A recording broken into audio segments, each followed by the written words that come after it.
Hello students, तो आज हम डिस्कस करने जा रहे हैं एंगुलर प्रोजेक्शन।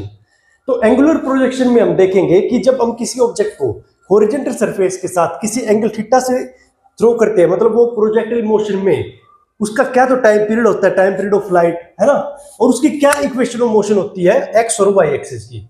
चलिए देखते हैं।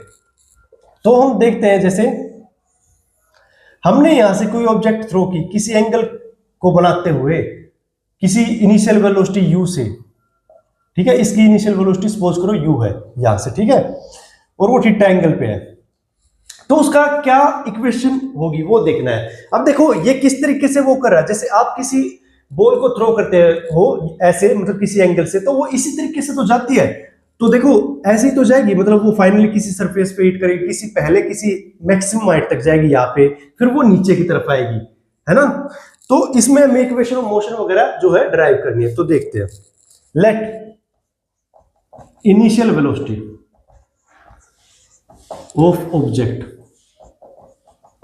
क्या होगी u, ठीक है। और वो एंगल क्या बना रहा है theta. Theta angle made by object किसके साथ, विद एक्स एक्सिस, ठीक है। एक्स एक्सिस के साथ ये एंगल थीटा बना रहा है। तो देखो ये जब एंगल, ये u वेलोसिटी है और ये एंगल x के साथ, ये x एक्सिस है और ये y एक्सिस है, ठीक है। x एक्सिस के साथ क्या बना रहा है थीटा एंगल। तो देखो आप इसको रेक्टेंगुलर कंपोनेंट्स में ब्रेक डाउन करोगे। जब कोई भी, देखो ये x है, ये y है, और कोई वेक्टर है, मान लो a वेक्टर है, और वो थीटा एंगल बना रहा है, तो वो जो ये x एक्सिस वाला कंपोनेंट होता है ना, ये हमारा a cos थीटा हो जाता है, और जो इसके परपेंडिकुलर होता है वो हमारा क्या हो जाता है, a sin थीटा, ठीक है। तो इसी तरीके से क्या हो जाएगा, इसका जो x कंपोनेंट है इस वेलोसिटी का, इनिशियल वेलोसिटी का, वो क्या हो जाएगा, ux equal to u cos theta, और uy क्या हो जाएगा, u sin थीटा, ठीक है। दो उसमें ब्रेक हो गए। अब हम इक्वेशन ऑफ मोशन लिखेंगे x और y एक्सिस के दोनों के लिए।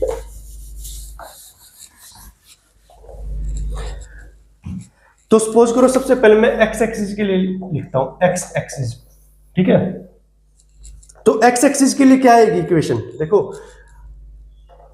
s equal to ut plus half a t square हमारी इक्वेशन ऑफ मोशन होती है, ठीक है। अब यहां पे जो डिस्टेंस ट्रेवल x एक्सिस में, मान लो मैं x ले लेता हूं कि इसने यहां से लेके यहां तक x डिस्टेंस ट्रेवल किया है, तो x आ गया ux plus half A x T square, ठीक है। अब ux क्या है यहां पे, u cos theta into T plus half A X क्या है, देखो x एक्सिस में कोई एक्सेलरेशन नहीं है, ठीक है। x एक्सिस में कोई एक्सेलरेशन नहीं है, तो इस वजह से यहां पे जीरो आ जाएगा, ठीक है। एक्सेलरेशन सिर्फ y एक्सिस में लग रहा है, वो भी एक्सेलरेशन ड्यू टू ग्रेविटी की वजह से, ठीक है। तो ये हो जाएगा x equal to u cos theta into t. तो t क्या आ गया यहां से, x by u cos theta, ये इक्वेशन 1 होगी। अब मैं y एक्सिस के लिए लिखता हूं, ठीक है, y एक्सिस के लिए।